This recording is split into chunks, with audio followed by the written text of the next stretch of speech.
Listen, everybody needs a fairy godmother, just somebody to look out for them. Some people call me their fairy smoke mother, others their internet big sister, but you can call me Hannah, the host of Smoke Sash. So come hang out, let's light up and talk everything there is to life. The good, the bad, the ugly, the embarrassing. I've got a story for it all.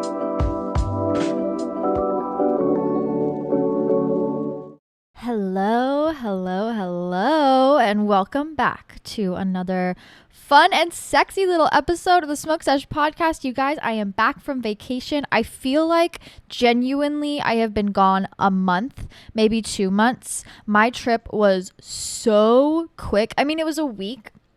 And a week can feel like a long time when you're planning it, but once you're in the depths of a week-long trip, you are like, holy shit, I am living 80 different lives in the span of such a short amount of time. And truly, you guys, I had the best time ever. If you were following along on my Instagram stories, you know we got up to a lot, okay? When me and the girls get together, we are booked, we are busy, we are in the car, we are driving, we are in a river, we are on horseback, girl. We are everywhere. And truly, wow, why did I not take a vacation sooner? I think as we're rounding out this 2025 year, yes, I know, rounding out, can you believe? Like, it's almost fall, Halloween season. Oh my fucking God. But as we're kind of rounding out to the end of the year, I truly am looking back on this past year and I'm realizing I need to travel more. Every time I travel, I get back and I'm like, I just need to be out there more. I need to be gone more. I need to be experiencing the world more. I need to be trying new things, putting myself out there. I think I always learn so much from myself and so much about myself when I travel to these different places. It doesn't matter where. There's always so much to learn in tandem with the world around you.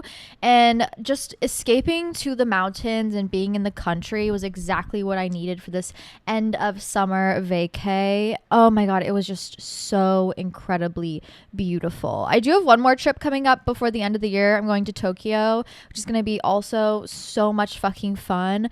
But wow, you guys, I am ready to pack up everything to move to the mountains somewhere, I don't care where, to live on a ranch in nature, alone, quiet, peaceful, with some chickens, maybe some goats, I don't know.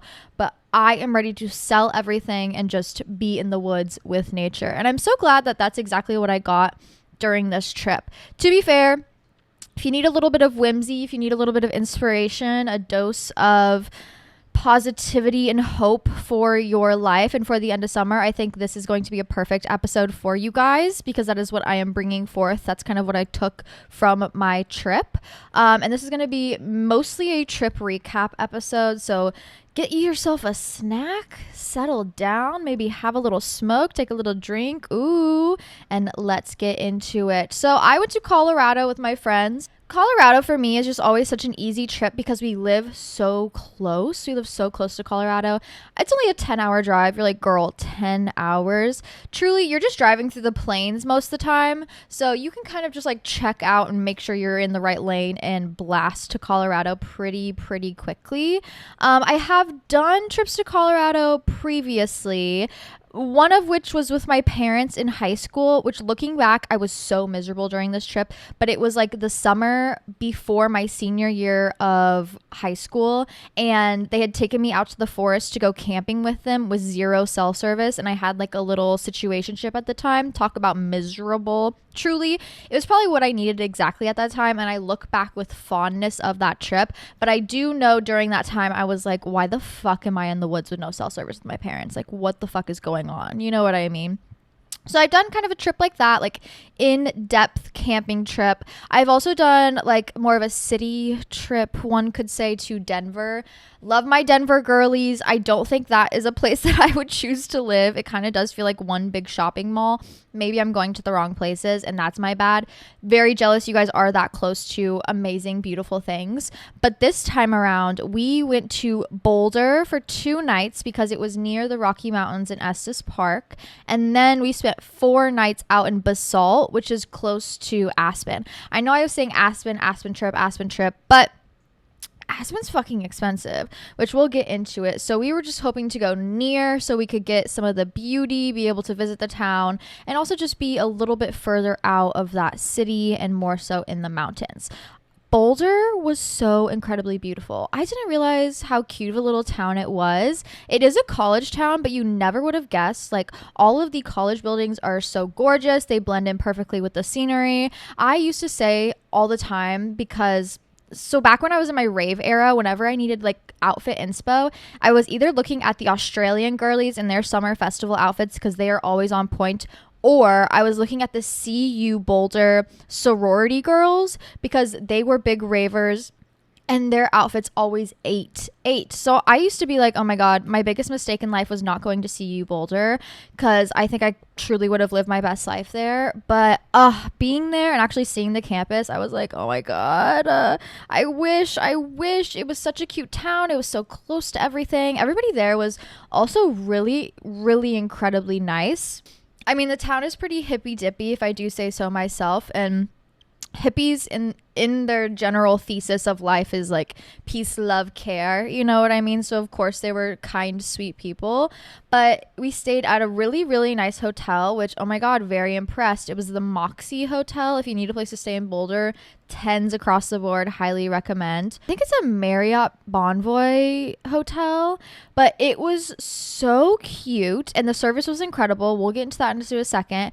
But our first day was basically just driving and then like grabbing food and passing out, because the next morning we were waking up at 2:30 a.m. Yes, alarm at 2:30 to get to the trailhead, because we were gonna hike to Lake Haia. I'm probably saying that wrong, so sorry. The Three Lakes Trail.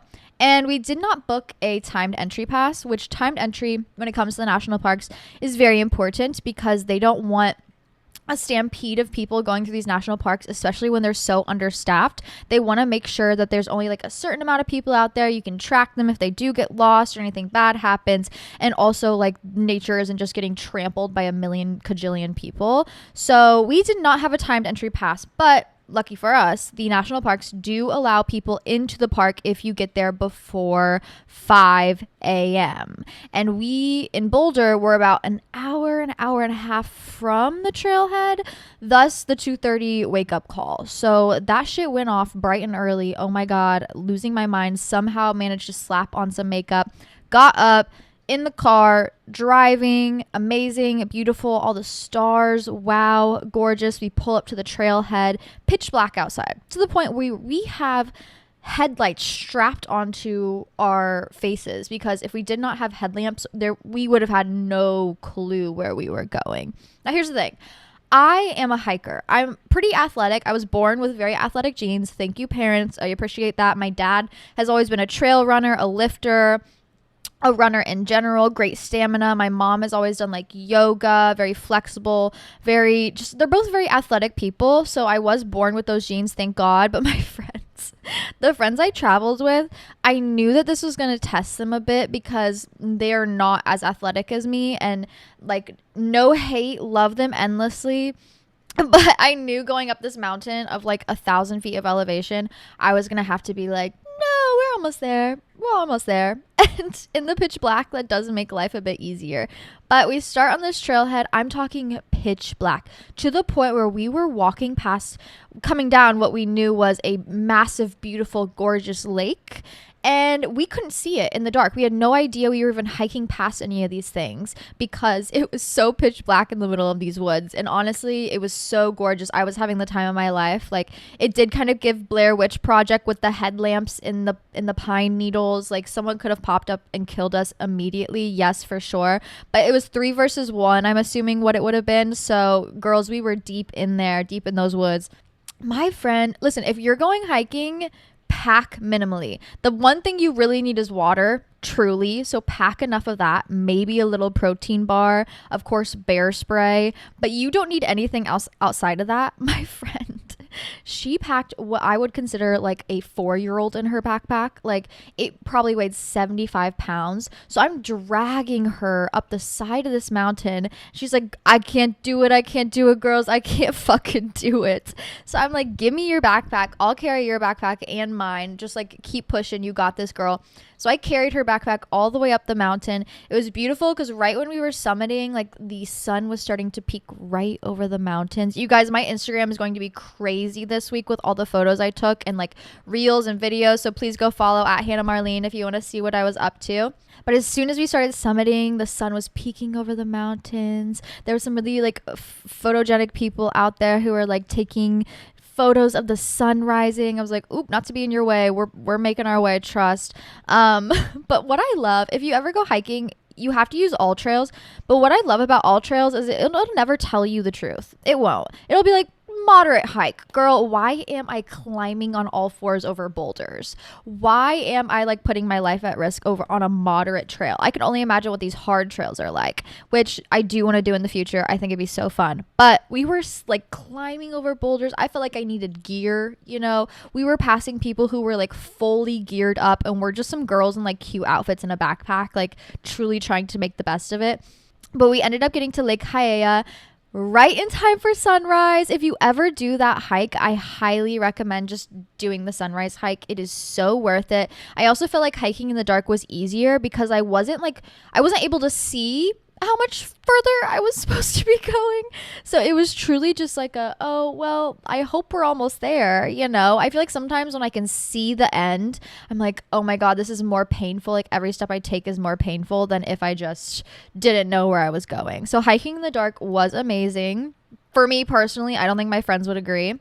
But we ended up getting to the lake. It was beautiful. The water is like so blue. I love an alpine lake. If you saw my photos from last year when we went to the Tetons and we were swimming in this like glacier lake and you can see the mountain behind us with the water running down. Oh my God, the most beautiful picture I've ever, honestly, the most beautiful place I've ever been in my entire life. And I do want to get back to the Tetons. I think I did leave my heart there when I left last time. Alpine lakes are everything to me. They are so crystal clear. They are beautiful. They're freezing cold, but they have the most beautiful water and they're surrounded by like mountains. You really can't beat them. If you're going to do any sort of hike, like I'm not hiking a 14er up to the top of a mountain. I don't give a fuck unless there's a lake there. Like I need a view to smoke my weed and eat my sandwich. Do you know what I mean? Anyways, we encountered many Karens on this trip. I don't know what was going on. I think they were just jealous of our youth, which number one thing I will be when I'm older is not jealous of other people's youth, because girls are just being girls and like they're gonna be girls. Let them be women. Let them be girls. You know, how can I hate on that? Are you kidding me? So when other women hate on that, it just kind of pisses me off because sorry, you're miserable. I don't know. But we get to the top of this lake. We had just hiked 5 miles all uphill. Of course we're going to be taking some goddamn fucking photos. They're already uploaded on my Instagram. Go check them out. But like, hello, it's sunrise. It's beautiful. Everybody's glowing. It's gorgeous. I'm going to be taking photos. Anyways, we had hiked around this couple because they were moving slow. Hello, get out of my way. And we passed them and we were up there. We were taking photos and they ended up like coming near where we were. And I just hear the lady go, me selfie stick in hand, I hear the lady go, see, this is why I do the 8 miles, because the Instagram girls are never on the 8-mile trails. Girl, we got to this trail before you and hiked around you and are doing the 8-mile trail. What the fuck do you have to say? Sorry, we took the good boulder. Sorry, we are getting the good shots.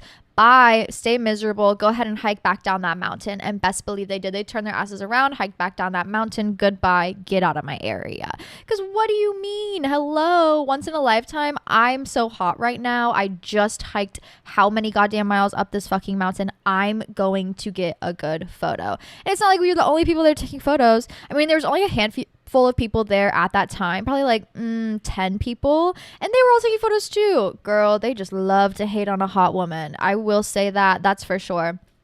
Anyways, they got their asses out there. We kept taking photos. And then, like, I mean, there's people hiking around, whatever, checking it out because it's just so gorgeous. And we did find a great spot to stand where you could see the water. It was beautiful.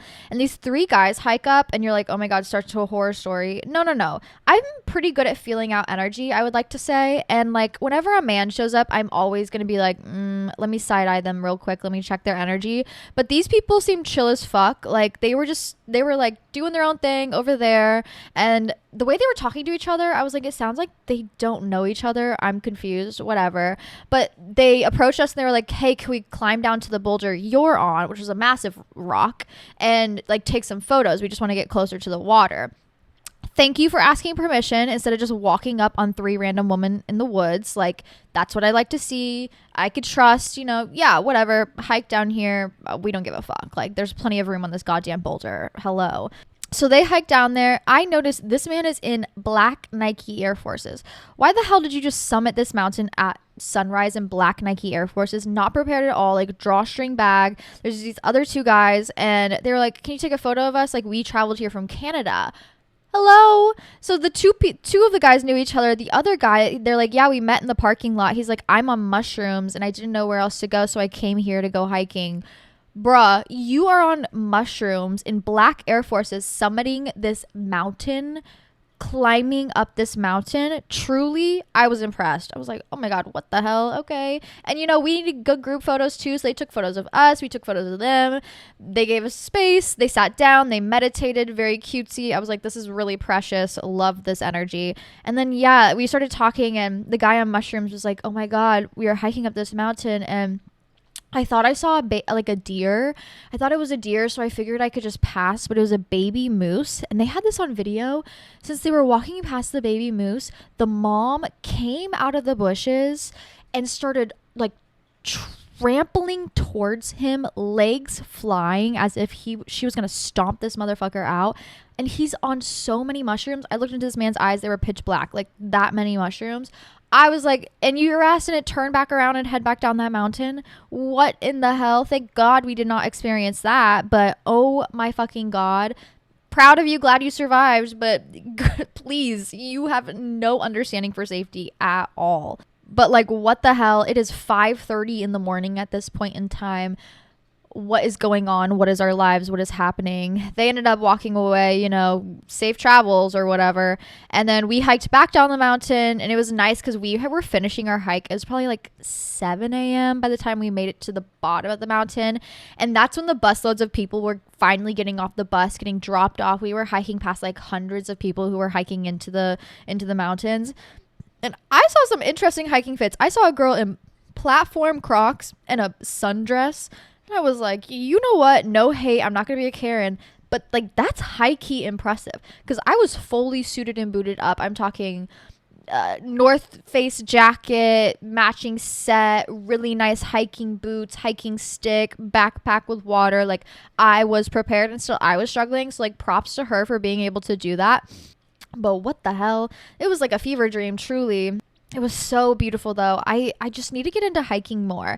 I live so close that it's like, oh my God, I just need to take a weekend like every once in a while and just get out to the mountains and just get on a trail and get lost a little bit. I mean, not lost, but like lost in my mind, go out and experience. It really showed me that like, damn, whatever you want to do, whatever you set your mind to, you can go do it. Like, it does not matter. If you want to get it done, you can get it done. After we hiked this, I saw a reel of a girl who was like, it's 6 a.m. I gotta pack up the tent so I can make it to work at 9. She's like, I'm not going to sacrifice like my off time by not living the life I want to live. Like, if I have the time off, I'm going to go out into the woods and hike and camp and then pack my shit up and make it home for work. Like, I'm going to utilize as much time I have on this planet to live the life I want to live. And that resonated so much with me because it's like, I do wait a lot for the perfect conditions. I'm sure you guys are like me too, highly anxious, highly sensitive, where it's like you kind of wait and wait and wait for the perfect conditions. But girl,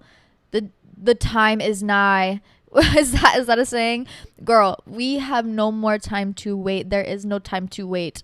The world is slipping us by. Life is slipping us by. We need to take advantage of the life that we want to live and do it now.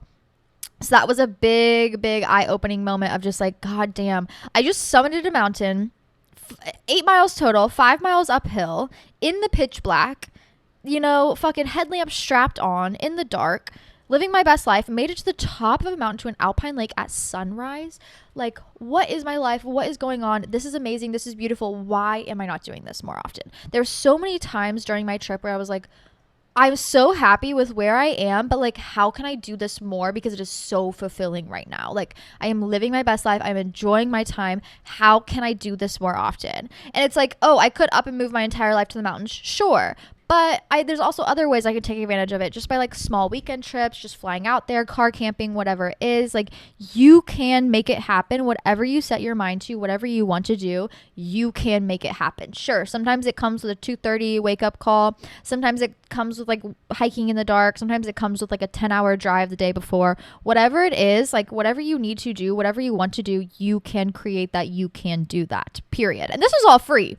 Minus the gas money, this was all free. Everything we've done so far was pretty much free. The whole hiking experience, how life-changing and amazing it was. I think we really have this idea that like with experience, it takes money. And sure, a little bit of money, like a little bit of prep, backpack, water, good hiking shoes, whatever it is. But truly, it cost us nothing to have that amazing experience, to get out into the woods, to, you know, experience this sunrise at the top of a mountain. And that's what life is about, the experiences, not the money behind it or how much it's going to cost us. Just getting out there, going forth, and living life truly and fully. Anyways, we made it back to, oh my god, Estes Park was very cute little mountain town, adorable. There's hummingbirds everywhere. I've never seen that many hummingbirds in my entire life. If you need a good park to go to, I loved Rocky Mountain National Park. I thought it was beautiful. There's many more hikes that I want to explore out there. We did the Lake Hyaya, Emerald Lake, and then the little pond like right by the parking area.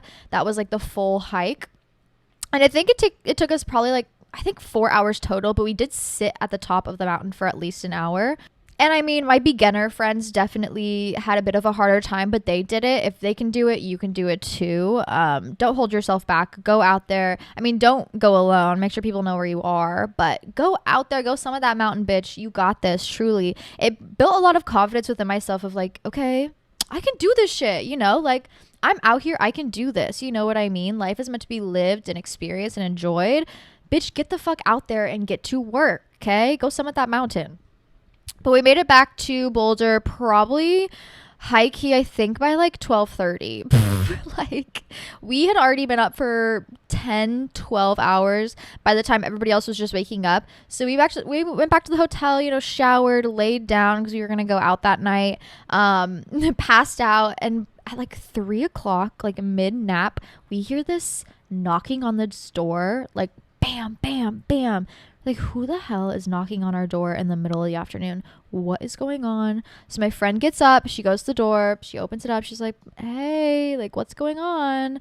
And the girl's like, hi, I'm just with Marriott Bonvoy. I'm with the Moxie Hotel, and we heard you guys are on a girls trip, so we wanted to drop off some goodies for you. I'll just leave them outside the door. I can tell you guys are busy. We're like, okay, yeah, sure. So she closes the door, and then they leave the presents out there. They left us pink cowgirl hats, cowboy boots, shot glasses, hangover stuff, like so incredibly cute and sweet. I was like, oh my god, how'd they find out? Did they just see 3 cute little girlies walk in and they want to pay it forward? It was adorable. And it was perfect because we were out there for my friend's birthday. It was like, okay, girl, here's your birthday hat. Here's your birthday cowgirl hat. You know what I mean? Oh my god, but that was so sweet. And then we went to downtown Boulder. Very cute little area. We were just walking the Pearl Street Mall, which many people recommended. We ended up eating at this little sushi place, which was amazing. I think it was called like Sushi. I was going to say Sushi Hana, but it was Sushi Hapa. Oh my god, it was fantastic. It was so good. Sushi was fire. It got me really excited for Tokyo because I was like, oh my god, I cannot wait to like only eat sushi for 3 meals a day. It's gonna be fantastic. And then we ended up at this little like wine spot. We were gonna go to like a little dive bar or whatever, but we ended up at this place that was selling bottles of wine, very cutesy, whatever. So we sat down, we had a bottle of wine. Like I said, the Boulder people, very hippy dippy, but very friendly. This girl was out of sorts. I don't know what was going on in her head, but like, I get it. Sometimes I'm serving and I'm the only one there and I get overwhelmed too. But we got our wine, we were hanging out. All of a sudden, everybody was gone. And I was like, oh my God, they're closing soon. Let's kill this bottle of wine. Also, let me go buy another bottle to take home with me to the Airbnb so we can have it like with dinner at some point. So I go inside, I'm like, hey girl, like here's the bill, and also like can you add another bottle of wine to our tab so we could take it home? She's like, oh my God, I'm so sorry, I didn't know you guys were out there. Like, me and service girlies, I get you, I got you. I will never stress you out. If I can help, I will help. If I can like show support in any sort of way, I'm just like, no, I'm in the service industry. Do not apologize to me at all. I do so. Okay. If I can make my server feel at home, absolutely, I will do that. She's like, it was a busy day today and I have a lot going on and I'm meeting this guy after work and I'm a little nervous. So like, I'm so sorry if I'm a little spacey. I'm like, girl, I get you. Just, can you bag that bottle of wine up? I'll get to work for you. So I start going around the little wine area because there's no one else there than us, picking up all the wine glasses for her, taking them back to the bar. She's like, oh my God, you're so sweet, can I give you a hug? Yes, girl, of course you can give me a hug. So we hug, we have a little kiki, a little chat. I get my bottle of wine, I tip her fat. I'm like, good luck with your man tonight, sending you good vibes. I go outside, my friends are like, did you just hug that girl? I was like, yeah, she wanted a hug. I don't know. What am I gonna do? Say no to a hug? This girl's vibing, I'm helping her out, you know. Hopefully I made her night a little bit easier, but she was so sweet. She's like, I love your energy. I love a woo-woo bitch. She was like, I love your energy. Yes, that's what I'm trying to bring forth. Like, I don't ever want to be the weird standoff girl that's like, give me my bottle of wine. Like, bitch, shut up. Like, have a good time, you know? Go help this lady out, whatever. That was really precious. We got really wine drunk that night. We got so wine drunk because we had a bottle of wine. Then we went to like a little dive bar down the street. I had a vodka soda, and then we went back to the hotel, changed into comfy clothes, went down to the hotel bar because at the Moxie they give you a free token for a drink, like a glass of wine, a beer, or a coffee. Best believe we were gonna use that on a glass of wine, but this man was filling up water cups with wine. He split a bottle and a half between 3 water cups and handed it to us. We each had a bottle or a half a bottle in our not wine glass, water cup that he handed to us. And not only did we have one, but we had 2, and we were laughing and kikiing downstairs in the foyer. There was this performative man next to us with his muscle tee on and his book. This man was just trying to read his book. He did not flip one page because he was sitting next to us, and I know he was just locked in on our on our stories the entire time because, of course, we like to beat a dead horse, you know? We are going to talk about high school stories till we fucking die. Hello. So we're over there kikiing about the craziest of crazy experiences that we had in high school and college, and this man did not turn one page. He was, like, looking over his shoulder at us, I know, judging us, but bitch, I'm a bottle and a half deep at this point. There is no holding me back at all. So of course he got up and left. Bye. Have fun with your book that you just cracked open. We were down there probably till like 1 a.m. We're just girls. We're just having a good time. Back upstairs, pass the fuck out. Wake up the next morning, and we had to pack everything up because that's the day that we were heading to Aspen, to Basalt, actually, which is so funny because my parents were like, oh yeah, we had our honeymoon in Basalt. What in the world? What were you guys doing there for your honeymoon? They were big into skiing at the time, so that makes a lot of sense because, I mean, in Colorado, like, Vail, Breckenridge, Basalt, Aspen, these are all massive ski towns. I'm not a skier. You will not catch me in the cold, layered up, going down a mountain on skis. I grew up water skiing. I fuck with that. I love water skiing. I love wakeboarding. That's fine and dandy with me. It's hot. I'm in a swimsuit. Perfect. I'm in water. Skiing down a mountain in the snow, it's not for me. And everybody else in my family is like very much skiers. Like my grandma grew up skiing, my grandpa grew up skiing, my parents both grew up skiing. My grandma literally went down a mountain, hit a tree, broke both legs skiing when my dad was probably like, I don't know, 5 or something. I think they were out in Crested Butte doing that. Hello, what the actual hell? I don't need both legs broken. If my friends ever want to do a ski trip, I'm doing a spa trip. They can go ski down that mountain and I'm going to sit at the bar and drink and then go to a spa, hopefully. Like, I'm not that girl. So going there during the summer was perfect. It was a vibe. We stopped in Vail to have some lunch. Vail, not a fan. It felt very fake. Like, everything felt like built, which is fine because that's how it was done. Hello, Hannah. Yes, it was fucking built, but it felt very like transplant built. Like, it didn't mesh well with the mountains. It didn't mesh well with the area. It did kind of feel like I was in a Frozen movie. Do you know what I mean? Like the town Arendelle. Oh my God, just pulled that out of the depths of my brain. I felt like I was in Arendelle a little bit, but it was the summertime, so it was a bit slow. We went to this like little bar, had a sandwich. We're like, okay, let's get the fuck out of here. It was cute, but next, you know what I mean? I think during the winter it could have been adorable, but in the summer it felt definitely out of place. And from Boulder to where we were going is about 3.5 hours. So we were like, okay, cute. We had our moment. Let's keep it pushing. We end up making it to Basalt. If you're going to Aspen or anywhere near, I highly recommend this little town. It was so perfect and so adorable. All the houses are beautiful. They're all tucked up in the mountains. So, I mean, you kind of have to go off-roading a little bit, but it was perfect. We had our space. We had a beautiful view of the mountains.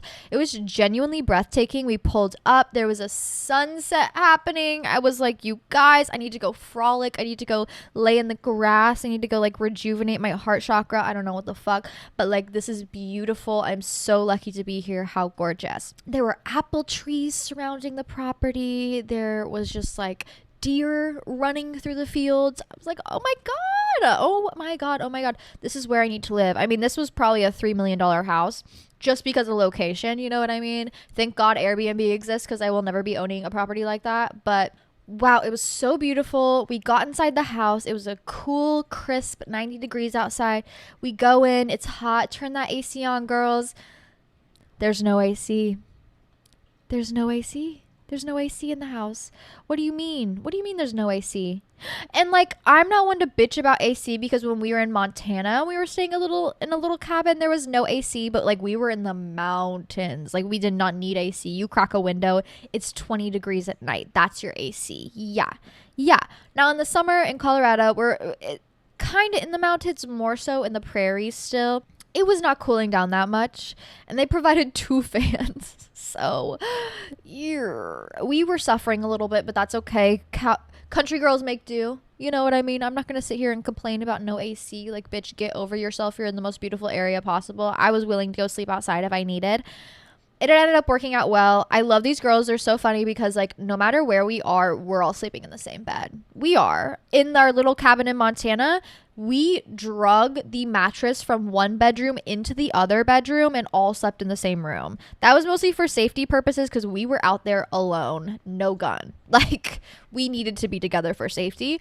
But in this place, there was 3 different bedrooms and there was 3 of us. And hello, you would think, oh, all the girls are going to go stay in their own bedroom. Nope. We squished into one queen size bed. It was perfect. A little hot, but perfect nonetheless. I cooked dinner for them the first night. I love cooking for friends because, like, truly my love language is sitting down and, like, being able to provide for people, especially good food. I love making good food for people. I love cooking for people. The Airbnb had no spices, so I was like, girl, I'm working with butter as a seasoning. That's all I have. So sorry. Please just bear with me. We cooked dinner. We had a little kiki. We danced under the stars, and then we passed out because we were going to go hike the Maroon Bells the next day, which is more so in Aspen. Maroon Bells, gorgeous. I love people on hikes because they are there just having the best time ever. Truly, like, we're all summiting this mountain together. You know what I mean? We're all there for a good time. We're all there for a good view. I love that we're all there together, having a little kiki, like chit-chatting on our way up the mountain. It's so cute. I love people. I love interacting with people who have good energy, and the people on the trails have good energy. We saw a moose up there. It was beautiful. Oh my God. And we saw these little things called pikas. You know what a pika is? It looks like a little tiny like rabbit with smaller ears. I think it's a rodent technically, but they were so cute. They were everywhere. They were carrying little brushes around, like feeding their nests, whatever it happened to be. But it was adorable. I love the outdoorsy people. They, like I said, are truly there just for a good time, just to make it to the top of the mountain. Some of the sweetest people known to man. We hiked the Maroon Bells. That was gorgeous. Ended up back at home, and then we went out to downtown Aspen, this is where my complaining comes in. This is where I need to do a bit of complaining. Aspen, gorgeous, beautiful, amazing, beautiful, beautiful, beautiful town. Why do all of the worst people on this planet live there? Why? Why? Oh my God, so many horrible, awful people. Like, and I have a bit of like an attitude problem. I'll admit it. I have an attitude problem. Bitch, if you fucking try me, you're getting attitude Hannah. I'm sorry. I'm a very nice, composed individual who will always see the good in people, but as soon as you fucking try me, it's like a switch goes off and I'm like, no, this is not gonna fly. This is not going to work. I think it comes from my dad because he very much so has the same attitude where it's like, oh, I'm fun loving, blah blah blah, until you piss me off, until you try me, and then you're getting a very different person. I mean, hello, you heard my bar story from a couple podcasts ago where we got that man kicked out. It's like, yeah, I'm here to have a good time, and if you are not in the same good time vibe, that's okay. Take that somewhere else where you're being a bitch in the bathroom or something. Do not put it on me, because then I'm forced to, take control of the situation and figure something out, because you obviously are too much of a child to do so. Luckily, I didn't have any encounters where I had to call a bouncer over, but oh my God, people with money are miserable. People with money are completely and utterly miserable. You think money buys happiness? No. I think maybe it just doesn't buy love. That's the problem. But like, I was like, what the helly? What is going on? Some of the worst behaved children I've ever seen in my entire life, and I'm pro-child. You will never catch me on here being like, I hate children. I don't think children should be in public spaces. No, I think they should be, but I do think they should be raised. And when I tell you none of these parents were working with their children, they all had nannies, and I've been a nanny. I could not nanny for an Aspen family. I would commit a murder for sure, because there were these two parents walking down the street and their two little boys behind them who were like, running behind them, whatever. And the nanny further back, pushing the stroller, carrying the backpacks, carrying the suitcases like a fucking pack mule. These kids are doing their thing, whatever. They're running down the street. Parents, no clue in the world what's happening. One of them falls, eats shit on the cobblestone street. Duh. They're in fucking moccasins, like running down the goddamn cobblestone street. Of course they're going to eat shit and smash both their teeth out. So one of them falls, not that bad. Like, kids fall all the time. The mom, you would think, would be a loving, caring, kind mom who would turn around and be like, oh, sweetie, let me help you up. No. No, she turns around. She doesn't even pay attention to the child. Child's on the ground screaming, crying. She locks eyes with the nanny and she goes, what the fuck are you doing? Get my kid up right now. Hello? And then what the problem is, these kids are raised no love, no caring, parents not there. Okay. And I understand if you're a busy parent, absolutely. But if you have a child, you are obligated to show that child love. Oh my God, hot take from Hannah. If you have a child, you are obligated to take care of that child and show that child love. And you can pay for that, sure, but it's not going to do the same thing at all, because these nannies are scared as fuck and they are not going to parent your child or like strike the fear of God in them to behave the same way like their own parents should be doing. So then these kids who are not raised with love, who are raised with no rules, who are raised to be wild children, are then wild adults, 25-year-old adults, 30-year-old adults, 40-year-old adults, and then the cycle continues. And that's how you build the population of Aspen. That's how you build the population of Aspen. These kids, oh my God, I have never seen more unruly kids in my entire life. And being a nanny, if I'm in public, and I see a kid acting out, I'll shoot them a look. Absolutely. If I see a mother suffering with her child on the floor, I will look at that child and I'll be like, get up. Like, I will say that. Absolutely. Girl, I'll help you out. I see you struggling there. Kids, they're a little unruly. They're crazy. They're supposed to be that way. Absolutely. They're not going to listen all the time. I get that. But like, if you need a little help from another fellow woman, I'll step in. I'll help you, girl. I got you. I could not do that there because they would have pressed charges. They would have been like, you're abusing my child. When in fact, it was truly just a little bit of parenting. Absolutely. Hello? What the hell is going on in Aspen? I'll tell you what, money might be able to buy you happiness, but it cannot buy you class. These people had on so much money. They were wearing so much money, but zero class. Do you know what class is? Friends and family, do you know what class is? Class is kindness, compassion, caring, understanding, appreciation. That's what class is. These people had none of that. They had money. They did not have style either, but they had zero class. I'll tell you what. Like, don't fucking piss me off right now. Don't piss me off because I have some class. But girl, if another person looks at me side-eyeing because I look out of place, I'm going to spit in your face. Like, I'm fucking crazy, bitch. Like, do not try me. Anyways, we went out to dinner that night. I'm just being dramatic, but we went out to dinner that night. I had a fantastic dinner. We went to, I think, a place called Zigzag. Oh my God, it was gorgeous. Beautiful little outside area. Do highly recommend. They were playing some jams. And it wasn't like that expensive for dinner. We shared like 3 different entrees, and then I had two drinks, and they had 1 drink each. It was fantastic. But I will say my favorite activity to do around rich people is just listen to their conversations, because they have a lot of things they like to talk about that I'm also interested in, and I love overhearing like their perspective on things. And we were sitting next to this group of like 6 girls who were probably like 30s, mid 30s.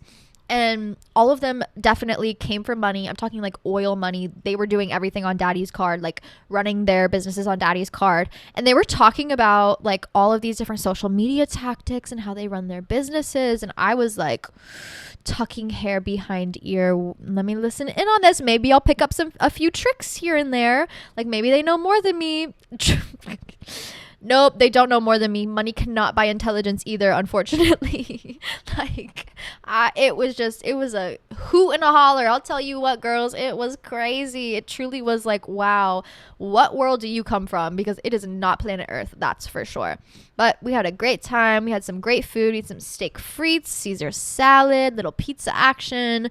Walked around downtown Aspen. Oh, and I looked good that night. I needed to go out. I did. It was beautiful. It was amazing. And I think my friend had a fantastic birthday, which was all truly we were hoping for. Like, girl, let's just make sure you have a good birthday. Now, I am very thankful for my restaurant industry experience, because it has made me, and I've realized this the older I get, it has made me very self-assured in any sort of space I walk into. I don't care if I quote unquote feel out of place. I will never walk into a room and be like awkward or like clam up or shell up or be like, I'm not supposed to be here. That thought will never pass through my head after working in the service industry for so long. It has made me very self-assured in myself. It's made me self-confident. It's made me feel like that I belong anywhere that I go. I'm able to interact with any sort of walk of life. Like even the crazy rich bitches, like I don't care. Like we can get along, you know, like I can kind of meld and get together with any sort of people that I get with. My friends, I could tell, were definitely feeling a bit out of place. The places we were going, I saw them kind of like clam up or shell up, and I'm like, no, girls, assert dominance. Like always, no matter where you go, please, you have to assert dominance. You can never walk into a space assuming that you're not supposed to be there, because that is guaranteeing that you are going to have a bad time. And one thing in life that you should do is never guarantee yourself a bad time. You should always assume that you're going to have a good time. You should always make the possibility to have a good time. I don't care in your head if you feel out of place. Walk into that room like you own it. Walk into like God invited you personally into that room, no matter where you go. And it took me a long time to get here. I think just like, you know, growing up, my, you know, mental health getting a bit more stable, feeling more secure in myself, challenging myself, working in an environment where I am serving many different walks of life, where, you know, conflict does arise and I'm able to handle myself and assert myself like in a very professional and dominant manner. Like all of these things come into play where now I see myself as this 26-year-old, and I'm so proud of who I'm becoming. I really am. I think I am just such a go-getter. I think I am so self-assured and so confident no matter where I go. And I'm so proud that I took the time to like challenge myself, because I look back at young Hannah, whether it was 9 or 12 or 16, and I felt very uncomfortable with who I was. I just felt like maybe I didn't have the experience, or I was trying to live up to other people's expectations, or I didn't know who I was. It was a lot of just like unsureness of myself and who I am in this body or in this personality or in this soul. And I do think going from completely the unknown or not knowing who I was or not feeling comfortable with myself to very secure and very comfortable in myself, the one biggest thing that got me there is just challenging myself. Oh, you want to go hike that fucking mountain? Listen to your intuition. Go do it. No one's stopping you. Oh, you want to go get that job? Fuck it. Go apply. Sure, they might say no. Who gives a fuck? Go try. Oh, you don't know how to handle this situation? At least try. Don't give up. You got to go at least try and figure something out. Oh, you want to go try this thing? Cool. Don't listen to the fear. Give in, go do it, listen to yourself, challenge yourself. You will come out the other side a more self-assured, a more confident, and a more understanding person. Always. I think truly what has gotten me to the place at 26 where I am just like honestly living a fantastically confident life is because I was willing to put myself out there and not be afraid of what the world might think of me, but only be afraid of what I might think of myself. And I always want to see myself as a cool individual, as a wonderful individual, as a hot, sexy, confident individual, which means I need to approach the world in that sort of sense. I need to approach the world in that perspective. Always. There's no other choice, truly. Your relationship with yourself directly relates with the relationship you're going to have with the world around you and also the people around you. And I know all those people in Aspen who are miserable, who are judging each other constantly. It's like, I don't give a fuck what they think about me because that's how they think about themselves. Do you know what I mean? When you encounter people who are judgmental of everybody else around them, who are like constantly seeing the negative, it's because that's the world that they live in inside their head. That's how they view themselves. That's how they view their internal world. And your internal world is a direct relation of the world around you, of the experiences you're going to have around you. So like, sorry, I'm hot, young, and confident, and I enjoy myself and I enjoy being in this world. Sorry, you don't have that, but I'm not going to let you and your negativity drag me to the depths of hell with you. Do you know what I mean? I'm here for a good time, hopefully a long time, Jesus Christ. And I'm not going to let anybody else get in that way, And I do know that I hold that within myself. I hold that confidence and I hold that positivity within myself. And I can't let anybody else get in the way. So truly, I had a fantastic time. No judgment, I mean, actually, yes, judgment, especially when it comes to parenting. I will judge your parenting always. Because like I see the girls out there who are trying. I see you girls, hey mamas, I see you trying. I see you doing your best. I don't care if you have a nanny or not. I see you giving love to that child. And that's amazing. That's beautiful. And that's wonderful. And that's truly like that's really the one thing you really need to be doing. So if you're doing that, props to you. Love it. Like I see my sister-in-law who is such a hardworking mother and I'm like, oh my God, she needs a raise. Hello. Like this is incredible. This is amazing. So when like people aren't unable to do that, like hello, you are also like a mother with no job and yet you're still like paying someone else to do that. To give your child love, you're paying somebody to give your child love. Don't piss me off. Do not piss me off right now. You know what I mean? If you need a psych ward visit to get that self-love up, girl, do so, please, for the sake of that child. But oh my God, you guys. And then we went to the rodeo. That was another like big thing we did. Of course, we swam and played in the rivers. There's so many beautiful rivers in Colorado that you can just like dip in and like jump into. The neighbor of the Airbnb was so sweet. She came over. She's like, can I water your plants? I was like, girl, these aren't ours, but yeah, absolutely. Feel free. Like, whatever you want to do. We don't give a fuck. We're about to go to the river. She's like, oh, do you know where to go for the river? I'm like, no, we do not. Where should we be going? And I love small towns because you're in the right place when they're like, so you're going to drive to the end of the street. At the stop sign, you're going to take a left. Then at the big oak tree with a split down the middle, you're going to take a right. And then you're going to keep driving. The river's going to be on the left side. You're just going to keep driving. But if you go past the light you're going too far. Okay, you got to stop before the light. You're gonna see a parking lot. You're gonna see a parking lot with a big boulder in front of it. That's how you know you're in the right area. What the hell, girl? I'm doing mental gymnastics to try and remember these instructions. But we ended up making it there. It was beautiful. Oh my god, these rivers, crystal clear, massive boulders laid out in the sun, beautiful. Ate a sandwich by the river. Life is fulfilled. I was not in the river enough, I don't think. My friends are definitely the type who it's like, I need to be on my phone for like 3 hours in between activities, which like props to you. Sometimes I need to be the same way, but like I'm out in the mountains, girl. I need to be in a river now and 24/7, dare I argue. But I was at least in the river once, which made me happy. And then we went to the rodeo, the snow mass rodeo, which again was full of Aspenites. I don't know what you would call them. People who have never been around horses ever in their life. And honestly, I also have never grown up around horses, but you guys, my life has been changed. So first ever trail ride I did was in the Tetons. We did a Teton trail ride. Oh my God, beautiful, amazing, so incredible. Like these horses were so sweet. I was on like a fucking 17-hand horse, massive, massive horse, gorgeous, hiking through the mountains, beautiful, amazing. And then we didn't do a trail ride this time, even though I really wanted to. I was like, please, please, let's go on a trail ride, please. The girls are like, no, whatever. But I was like, if we go to the rodeo, I'm getting on a fucking horse. I don't know how it's gonna happen. I don't know what's gonna happen. All I know is I'm getting on a goddamn horse. I don't care when, I don't care how, I'm getting on a horse. Hello. So we go to the rodeo. You know, my friends are a little stressed out because once again we're around crazy fucking kids, and I'm asserting my dominance. So they're stressed out and I'm like, y'all, we're here to have a good time. Like, stop stressing yourself out. It's okay. Like, of course we're around crazy children, but also we're around like bucking bulls and broncos. Like, we're just in a crazy environment. It is what it is. Like, let's take some shots, let's have a drink, let's commit to having a good time. So like, I commit to having a good time. I have a couple of drinks, I'm chilling, I'm sitting next to this like French father and his crazy kids. The kids are like going wild. I'm like, you know what, fuck it, I'm a little tipsy. Me and this girl are singing Taylor Swift together. Like, I don't give a fuck, you know, like we are here at the rodeo. Hello, crazy energy, let's have a good time.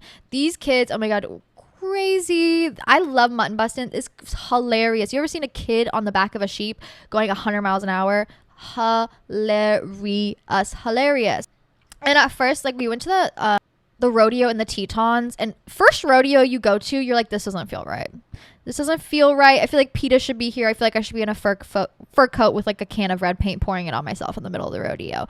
But the more you're kind of around it, the more you realize, like, no, these animals, they're chilling. They're doing their thing. It's fine. It's not like they're like actually harming the animals. They're chilling, okay? Sure, it is like a little unnerving at first, but I don't know. You see these animals, like especially the horses when they're like roping, or the horses who are there, and it's like these horses, like they're playing the sport. They're like enjoying their time here. They're having a good time, you know? It's very interesting to see. Of course, you know, not the most ideal circumstances, but at least the Snowmass Rodeo felt very well put together, and like you could tell those animals were very well taken care of. I mean, with the amount of goddamn money there, hello, a hot dog was $14. Those animals better be well taken care of, okay? They're getting extra feed. They better after this rodeo. But we're having a good time, enjoying the rodeo, and then the rodeo ends, and it's like, oh, okay, well, where do we go next? Do we go to a bar? Because when we were in the Tetons, it was perfect. We just went to the downtown Jackson Hole bar and did like line dancing. It was amazing. It was so fun. But there was no like after bar to go to, so you're like, whatever, we'll just go back to downtown Basalt. So on our way out, we're smoking our cigarettes, you know, girls, Marlboro Red. Let me have a little Marlboro Red after the rodeo. It's what we deserve.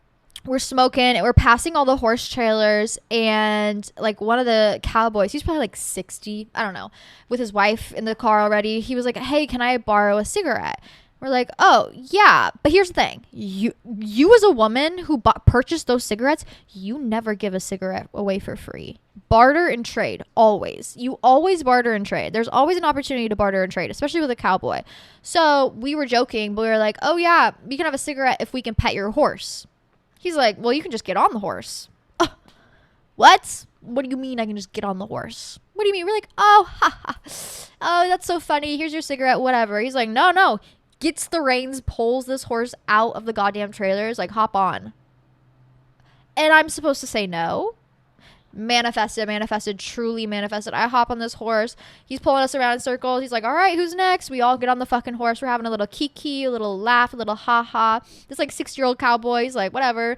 These girls just having a good time. You know, he felt our energy. He felt we were there for a fun time. And I'll tell you what, cowboys, top 5 toxic men. Line cooks, DJs, cowboys. What else?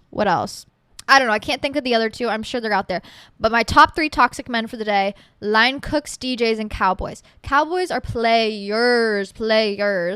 And it's just because they're there for a good time. Hello, you're on a fucking bucking horse. You're just living life every day at a time, truly. So I could tell he was like, these girls are trying to have a good time. I'm getting a cigarette, maybe 2. Let them on the fucking horse. But like, hello, why am I on a horse in the parking lot? Why am I on a horse in the parking lot? What the hell is going on in my little Daisy Dukes and Fry boots? What is happening? How did I get myself here? Manifestation is real. If you just tell yourself it's going to happen, no, it's going to happen. It's going to happen. It'll happen. It does. My friend did that. She was like wearing a bear hat the entire hike, which was so funny because the girlies were going to kick out of the bear hat the entire way up the mountain. Oh my God. There's a bear. Watch out. Ah, like so funny. They were having a hilarious ass time. She was the only one who saw a bear. She was the only one who saw a bear on our trip. She manifested that. Same way I manifested the horse. I was like, no, I'm going to be on a horse. I don't know. You guys might not be. I'm going to be on a horse. And I was. Are you kidding me?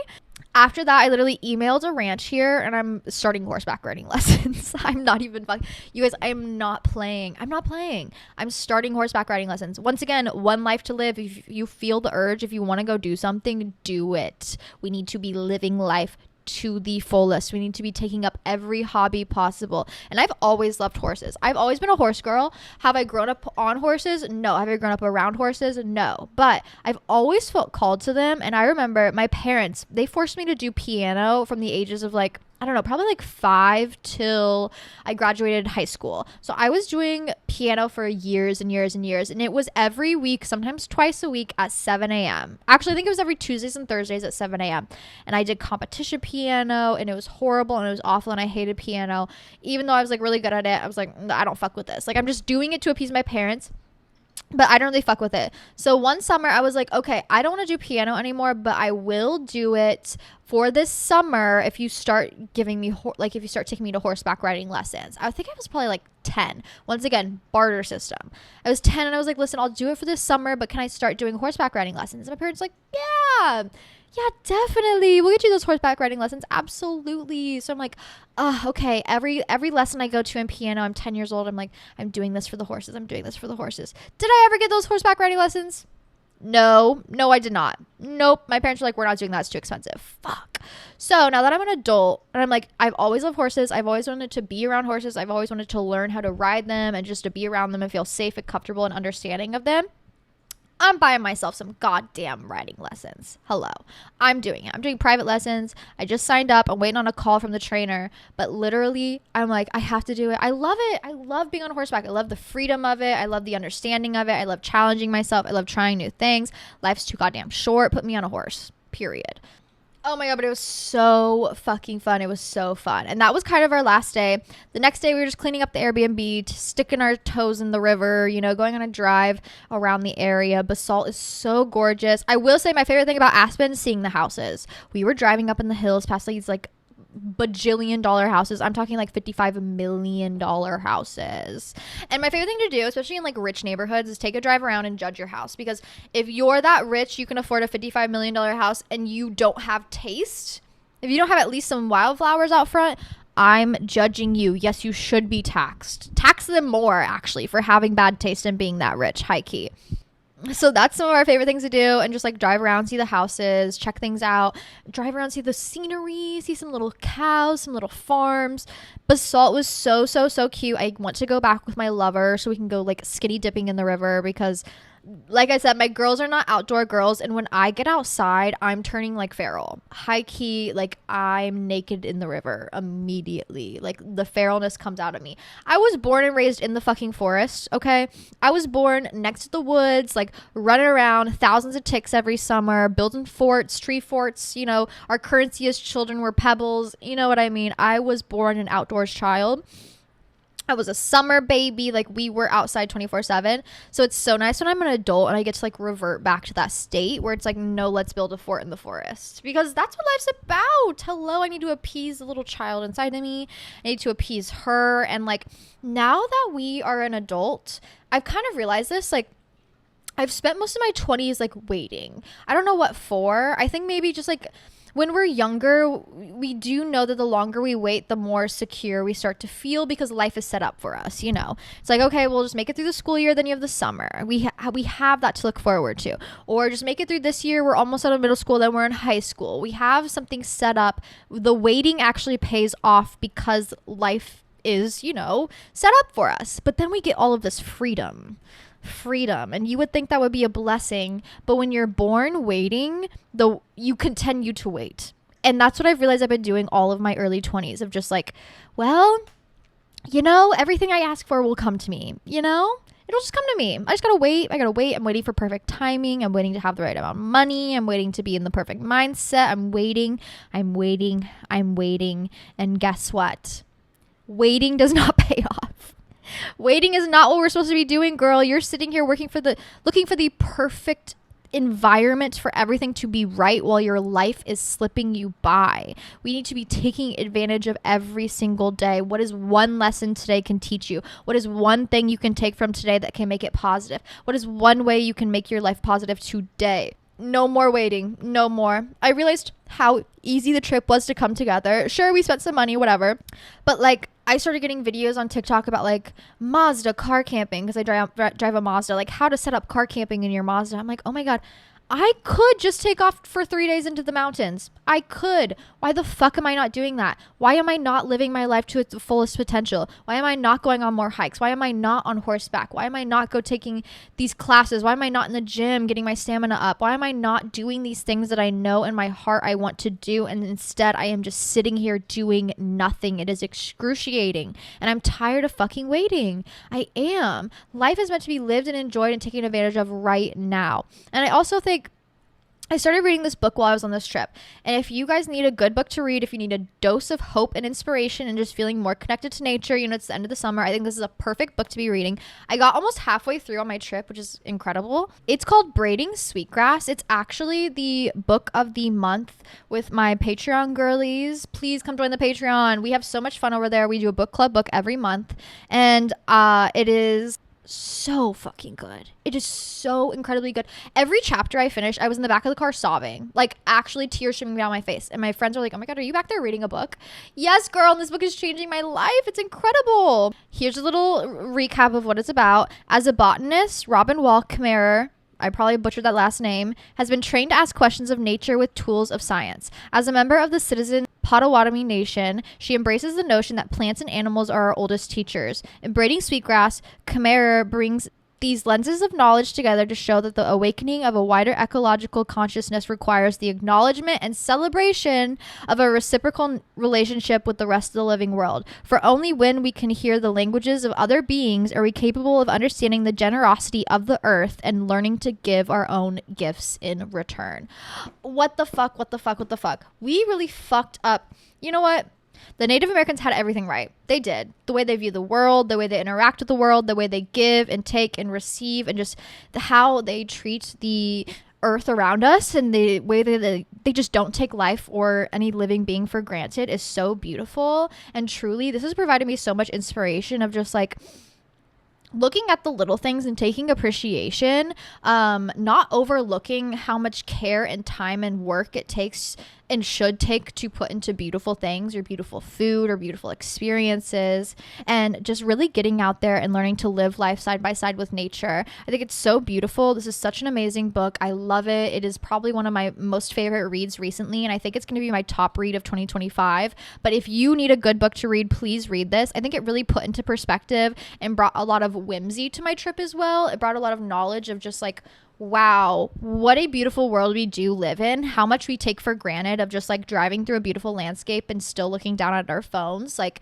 not being aware of where we live and how beautiful it is. And where things come from and just taking advantage of everything that is around us. And not advantage, I say take advantage in, I think sometimes it comes off in like a negative way, like what can it give me? But no, like what perspective can it give me? And also what perspective can I give back? You know, life is a game of give and take. And I don't think we should be afraid to give more often. I think we as individuals are not used to giving as much as we should be. Like gift giving is a beautiful language that we all need to learn a little bit more of, you know. Right now it's so much take, but what can you give to this world? What can you give to yourself? What can you give to your neighbors? What is this small gift that you can give yourself today? I think it's a beautiful perspective, and also just like how much we take advantage of nature. It's just, sometimes it feels so dark, but this book truly has brought a new perspective and a brand new light to my life that I am so incredibly thankful for. My brother actually recommended it to me, and he bought it for my mom because, he is a lawyer for a company that works really, really closely with Native American tribes, to basically just sue the U.S. government for the fuck shit that they do to them. So, of course, you know, this is something that he loved and really enjoyed. So I'm really glad that he put me onto this book because, wow, so good. And as I'm reading this, talking about like the aspen trees or the way the bees work, or like sweetgrass, or the giving nature of individuals, or even the language of living beings, and how gender neutral it should be, and how everything is living. I'm driving through the mountains, I'm looking around me, and I'm like, holy shit, my theory on life is so wrong. 5-year plan, hello, I change it every 2 years when I realize I've been living life wrong. And I truly have realized, like, oh my god, I've been sitting here, I've been waiting for the right time, for the perfect, you know, mesh of life to create the perfect opportunity for me, when in reality, life is what we create of it. Experiences are what we create of it. And it's not always easy. It's not always the easiest choice. Sometimes it is, sometimes it's not. Sometimes it takes work and effort and planning. But it always pays off when you know you are out there living life to the full extent. Always. Always. And I'm so tired of sitting and waiting. I'm so tired of sitting here being like, oh, I wish, girl. Wish upon a star as much as you want, but until you create the opportunity for yourself, it truly is not going to happen. Some super amazing being is not going to fly in here and create the perfect opportunity for you. No, you need to save yourself. You need to create life for yourself. You need to get out there and live life because it is meant to be lived tenfold. And I'm realizing just how much I do love nature, how much I love working with nature, how much I love just like being out in it. And it really just like reinvigorated a childlike sense of wonder within myself, who enjoyed working with plants, who came home with like handfuls of frogs that my mom's like, what the hell are you doing? Who got like stuck in the mud and had to get pulled out, like who dug up natural clay with their fingers and made natural clay pots for her best friend's birthday. Like that is who I am at my core. And a lot of like, I think my late 20s is going to be reverting back to that childlike sense of wonder, to that childlike sense of like, what do I want? What have I always been looking forward to? And how do I create that within myself?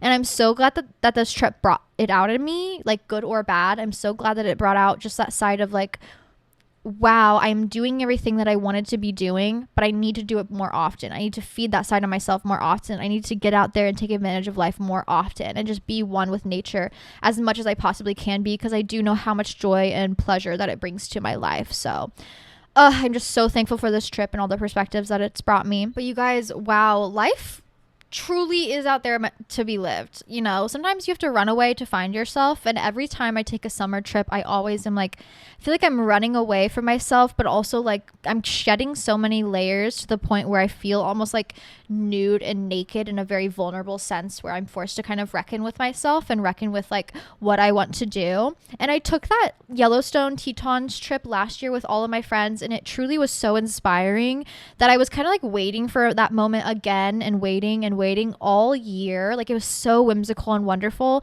but I did find myself in that state of waiting where I was like, okay, well, when is that going to happen again? And after this trip, I had that same experience as I did last year, but it flipped my perspective of, instead of like waiting for the perfect environment and waiting for it to happen again, I need to get out there and create it. Life is what we make of it. You can do anything you set your heart to. Like I do think also what brings so much joy and enjoyment in life is hobbies. Hobbies are so important, like horseback riding, or I want to get into jewelry making, or learning more about herbs, creating more herbs for myself, or cooking, things like that. You need hobbies, you need things to go do, you need activities to enjoy. Like we saw these people hiking up with like 50-pound mats on their back to go rock climb. Like that's what they do for fun on a Tuesday. We need more activities like this in our life that is not just like on our phone on a screen. We need something that is actually like invigorating us, that is putting us in tandem with the world around us, where we're able to learn more about ourselves through these activities, whether it's like more about our body, our mind, our spirit, our soul. Like we need to be doing more hobbies. That's also something that I've learned on this trip. So I'm hoping, especially during this winter time, as winter approaches, I know spooky, scary, I'm starting to ask myself, and this is actually one question that I know I'm not going to get to a lot of questions on this episode, and I truly am so sorry, but I did see one pop up yesterday, which is like, how do we carry the whimsy of summer into winter? And I think it is through hobbies. To stay like abundant and inspired this winter, I'm hoping to just pick up as many hobbies as I can, like right now, and get into the rhythm and the routine of them. So as winter comes along, it gives me something to do. It gives me something to look forward to. And then the snow doesn't feel as cold because I have something to be doing. I have something to be working forward towards. I have something to be enjoying, whether it's horseback riding, I want to try pole dancing, I want to learn how to make silver jewelry, I want to keep painting more often, like I want to get into herbs and nature and learning more about the world around me, I want to do more spirituality work. Like there's so many things I want to do. I just have to dedicate the time to it.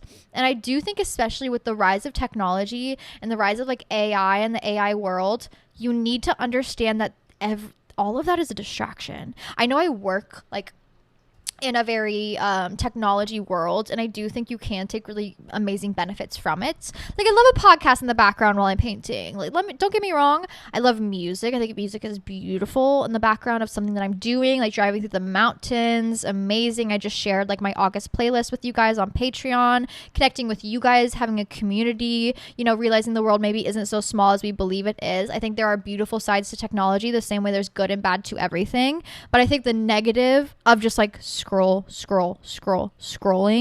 or even like the rise of AI. I know you saw the lady who fell in love with her psychiatrist and then AI is convincing her she's an oracle. That is all a distraction. It's all a distraction. Sometimes you need to get lost in your activities, in the world that you want to create for yourself, in the communities that you actually want to be a part of. That's the positive of it all. Do not give in to the distractions. They want us to be distracted. They want us to be stupid. They want us to not realize all the negative or crazy things that are happening out there, which you would realize are happening if you just got outside. Stop with the distractions. Get out, live life, create the life you want to live. Take all those opportunities. If you can't find the fucking opportunity, create it for yourself.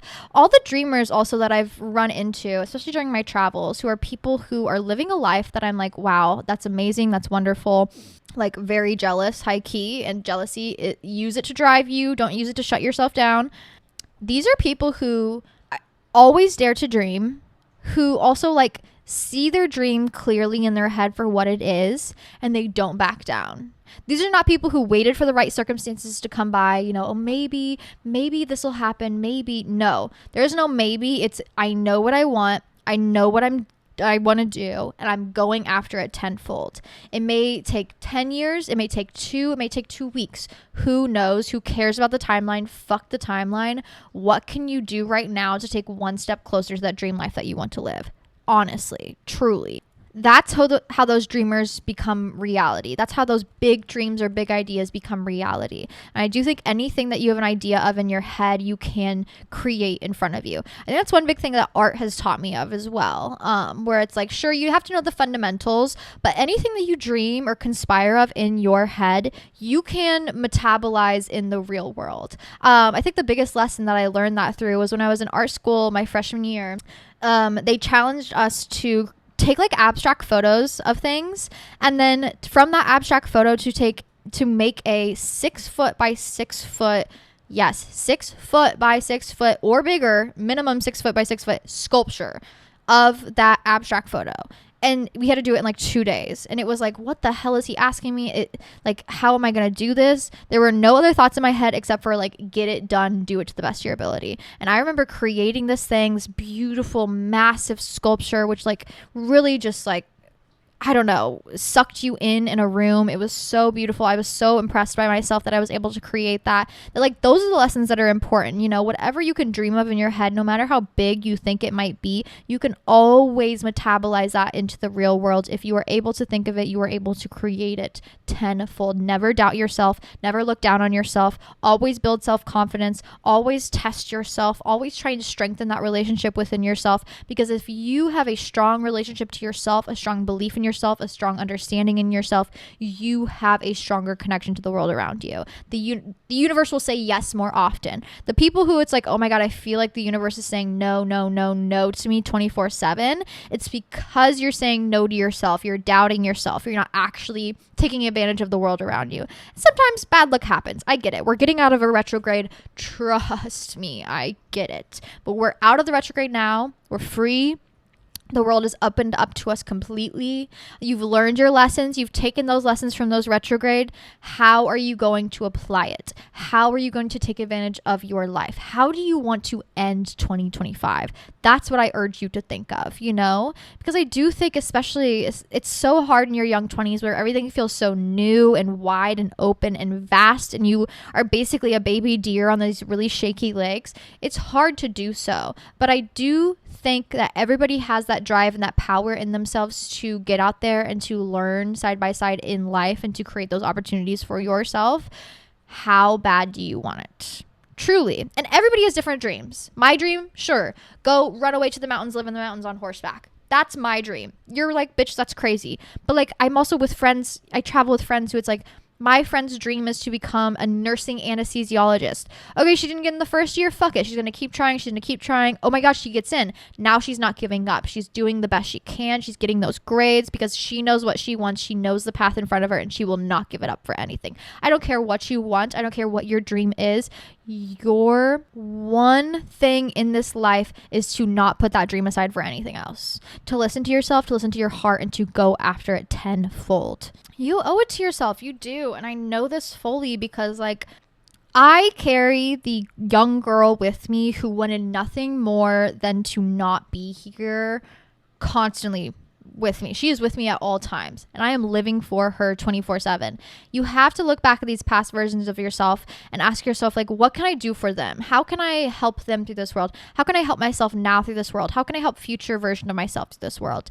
That's how you live an authentic life. That's how you live a life that is meant for you. That is how you live a life that you know is fulfilling towards you. You know, every day I wake up and I go, what can I do for 9-year-old Hannah? What can I do for 16-year-old Hannah? What can I do for 50-year-old Hannah? You know what I mean? How can I live for them and live my best life to the fullest extent possible? I'm just like, maybe it's the coffee, maybe it's the caffeine, maybe it's me coming off a week-long vacation, which I appreciate you guys giving me a week off for like, I mean, I was able to film a podcast before, but thank you for just like the time to escape into nature a bit. It truly was so invigorating and so wonderful, and I cannot wait to see what the next year of my life brings. I tried to vlog as much as I could, but truly like, when I get lost, I get lost. Like I'm not paying attention to pulling out my phone. So I'm going to see if I can kind of get some footage together. Maybe there'll be some exclusive Patreon footage. Go join patreon.com/smokesashshotty. But it was just so beautiful and so wonderful. And I'm so thankful for that week of my life just spent in the forest and in nature and getting lost and climbing mountains at 2 a.m. and randomly getting on horseback, and how much it's taught me about life and just like taking advantage of what's in front of you and truly just not settling for less, not settling for little things, and only going after the big, going after your dreams and listening to your heart. Your heart has a lot to tell you. Your heart has a lot to say.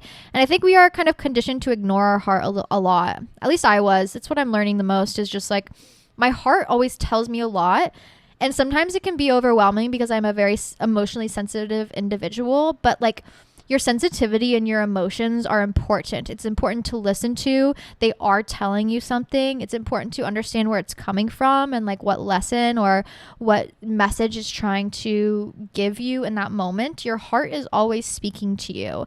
And I do think it's important to live from your heart, to connect to your heart. It just makes a more positive and well-rounded worldview that I think most of us are, honestly, if you're listening to this podcast, probably chasing in this life. But wow, what a wonderful, beautiful world we live in. And how lucky are we to just like be in this environment that is so beautiful and so giving. Like no matter what we do to nature, it really does always give and give and give. And we take so much advantage of that it's like, now it's my turn to give. Now it's my turn to plant a community garden, to get out there, to live in the wilderness, to just like be one with nature and to connect the best that I can. But I'm so excited to honestly see where this winter is going to take me. Like I said, I've one more big trip coming, which I'll actually vlog because I'm not going to be lost in nature. You know, like 9-year-old Hannah brain isn't going to take over where it's like, no, turn the phone off and just like roll in the mud. Tokyo's going to be really fun and really beautiful in a different kind of way. I wish I was going to Kyoto. That's probably my biggest mistake while planning. I still have time. Maybe I will. But I can't wait to see what the winter is going to bring and the hobbies that I pick up. And the hobbies that you pick up in the winter, the ones that are going to keep you going and feeling enthralled with life, even though there's 10 feet of snow out there, is the ones you start now. Ask yourself, what's the one thing I've been afraid to try, but I keep thinking of over and over and over again? That's the hobby you need to pick up. Me, I'm like, I want to go take pole dancing lessons. I think it'd be great for the core. I think it'd be fantastic. I want to go take horseback riding lessons. Fuck it. Let me go try. Let me go hire a trainer. Let me go see how it goes. What do I have to lose? Hello? I'm not like competitive barrel racing. I'm not going to die on horseback. Like, what do I have to lose? If I feel called to it, why am I not doing it? I want to pick up silversmithing. My grandmother was a silversmith. Like, I want to carry on her legacy. I want to learn how to do that. It'd be a fantastic way to just have something to do during the winter and feel more enthralled in life. I want to sew. Oh my God, I used to sew all the time. I was literally almost on Project Runway Junior, like high key made it to the final interview. Isn't that crazy? Like, why am I not sewing? You know, I feel like life in adulthood sometimes eats up our brain. But what keeps us enthralled in life and what keeps that spark alive and what keeps our heart alive is the childlike play we bring into our everyday lives. And I understand if you're like, I work a 9 to 5, like I do not have time for that. You do. You do. I promise you do. Literally seeing that TikTok of that girl who's like, I'm not going to let my 9 to 5 get in the way of the life I want to live. Like, yes, I will wake up at 6 a.m. at my campsite to pack it up and then make it home for my 9 a.m. meeting. Like, that is impressive and it takes a lot of hard work and dedication, but that's what life is. It really is. It's dedication to your heart and dedication to what you want to do. And we can't let the corporations kill that desire inside of our souls and make us like these crazy worker bees that only feeds the hierarchy. Like, we have to live for ourselves. We do. We really, really do. Life is so wonderful. Life is so beautiful. Me, after a week-long vacation, wow, my will to live so high, so beautiful. And hopefully it's brought you a little bit of inspiration. I don't know. I know the girls could probably use a dose of inspiration. And I know that's what you come here for. I know we come here for a key and a laugh. That's what the confessionals episode was for. Trust, that was a key and a laugh. That was crazy. But this week, I hope you could sit down by the fire, metaphysical fire of Smoke Sesh, and hear my story time, and get lost a bit with me, and hopefully find a dose of inspiration. It's really all I want to do. Not only am I building inspiration within myself, but I hope to build inspiration inside every single one of you guys, and just show you that life is meant to be lived, that life is meant to be enjoyed, that you can find hope and community and peace no matter where you go, that if you build that confidence within yourself, the world will see it and open its arms up to you fully. You deserve that. You deserve a life willing to be lived. And honestly, you can't wait any longer. We have to create it for ourselves. We have to create that dream life for ourselves. You can't sit here and wait when the world is out there waiting for you to take that first step. But with that being said, if you did submit a question and I didn't get to it, don't worry.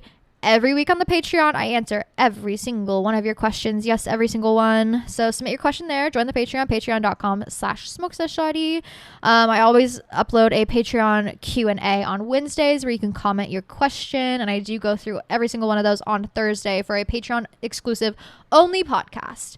And if you want to see more from me and what I've been up to on my trip, I'm finally getting all the photos edited. They will be up on my Instagram at Hannah Marlene. I also submit the questionnaire every week on Instagram on Sundays. So a few of you guys have been like, oh my God, I don't have an Instagram. How do I submit my question? I don't know what you listen on, but if you're on YouTube, you can always comment your question if you feel comfortable. If you're on Spotify does have comments. Leave me a little comment. Leave me a little heart emoji if you listen this long.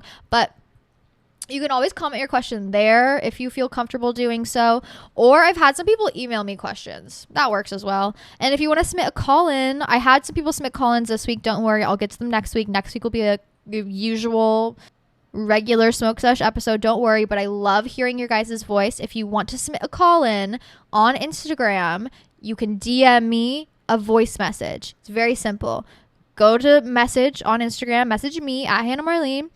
Instead of typing it out, I mean, maybe type it out and be like, question about blank. And then you can record, the same way you would a voice message to your friend. Record your voice message. Record it a couple times if you need to submit like a 5-minute long one. I don't know.